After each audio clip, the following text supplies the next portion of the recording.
Assalamu alaikum wa rahmatullahi wa barakatuh. I'm here just to do another quick reading of Dr. Jackson's book.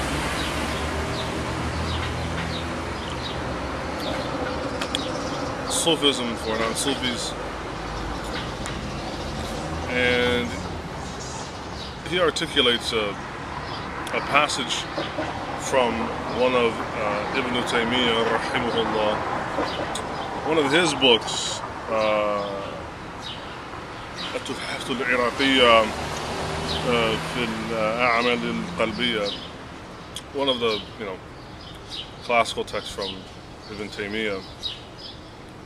And the reason why I thought that this was important because it articulates a position that I feel that I myself take, again, being somebody that is not a Sufi and not in Tariqah, but finds value in much of what Sufism has to talk about. So I'll just read you the passage. This is Dr. Jackson quoting Ibn Taymiyya, where Ibn Taymiyya says, "The corrupt doctrines and practices that have infected these people have caused some groups to reject the way of the Sufis altogether, root and branch, such that those who veer from the proper course in this regard fall into two groups. One, a group that accepts both what is true and what is false of the Sufi way, and two, a group that rejects both what is true and false of the Sufi way." So essentially you got one group that just accepts everything and asks no questions, and another group rejects everything. Such as many groups of theologians and jurists. So again, this is Ibn Taymiyya writing from his time.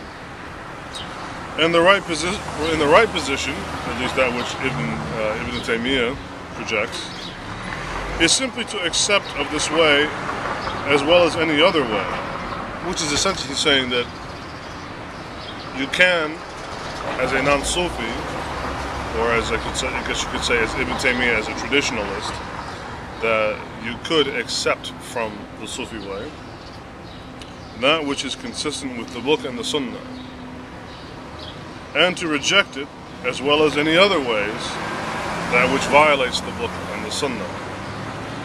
And I feel, one, again, I think this is where the value of this book, this is from the intro of Dr. Jackson's book, where he is talking about Sufism in a way that I think tries to expand it beyond the polemics.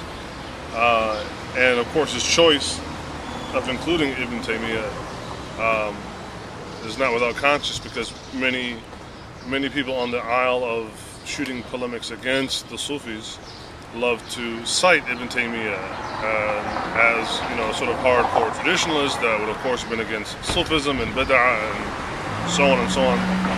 And yet it shows clearly from Ibn Taymiyya's own words and his own mouth that he would not have been against, or was not against, Sufism lock, stock, and barrel, but would have rejected only insofar as much as it, as he says, would contradict or violate the Quran and the Sunnah. So I found that valuable because, again, myself, somebody that is not a practitioner of any way in Sufi Tariqah or whatnot, but again still finds the construct of Sufism to be of value. So again, this is from Dr. Jackson's new book, Sufism for Non-Sufis, with a question mark, from Oxford University Press.